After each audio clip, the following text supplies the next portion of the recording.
The Book of Zechariah, chapter 14. See, a day is coming for the Lord when the plunder taken from you will be divided in your midst. For I will gather all the nations against Jerusalem to battle, and the city shall be taken, and the houses looted, and the women raped. Half the city shall go into exile, but the rest of the people shall not be cut off from the city.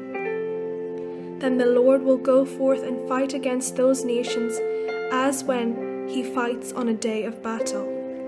On that day his feet shall stand on the Mount of Olives, which lies before Jerusalem on the east, and the Mount of Olives shall be split in two from east to west by a very wide valley, so that one half of the mount shall withdraw northward, and the other half southward.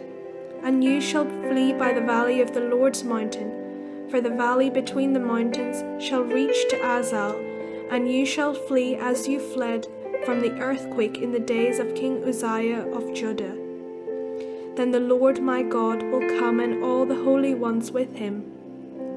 On that day there shall not be either cold or frost, and there shall be continuous day, not day and not night, for at evening time there shall be light.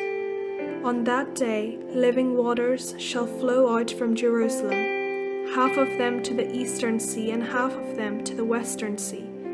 It shall continue in summer as in winter.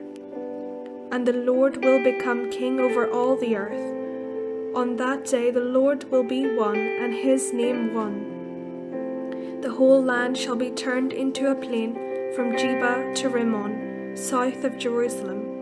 But Jerusalem shall remain aloft on its site from the gate of Benjamin to the place of the former gate, to the corner gate, and from the tower of Hananel to the king's wine presses. And it shall be inhabited, for never again shall it be doomed to destruction. Jerusalem shall abide in security.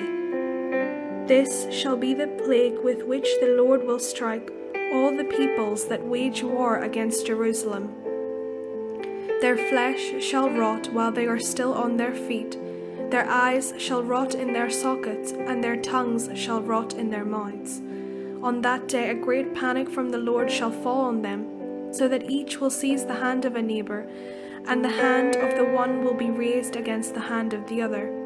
Even Judah will fight at Jerusalem, and the wealth of all the surrounding nations shall be collected, gold, silver, and garments in great abundance. And a plague like this plague shall fall on the horses, the mules, the camels, the donkeys, and whatever animals may be in those camps. Then all who survive of the nations that have come up against Jerusalem shall go up year after year to worship the King, the Lord of hosts, and to keep the festival of booths. If any of the families of the earth do not go up to Jerusalem to worship the King, the Lord of hosts, there will be no rain upon them. And if the family of Egypt do not go up and present themselves, then on them shall come the plague that the Lord inflicts on the nations that do not go up to keep the festival of booths.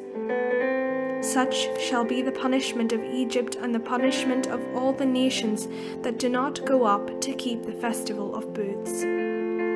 On that day there shall be inscribed on the bells of the horses, Holy to the Lord. And the cooking pots in the house of the Lord shall be as holy as the bowls in front of the altar.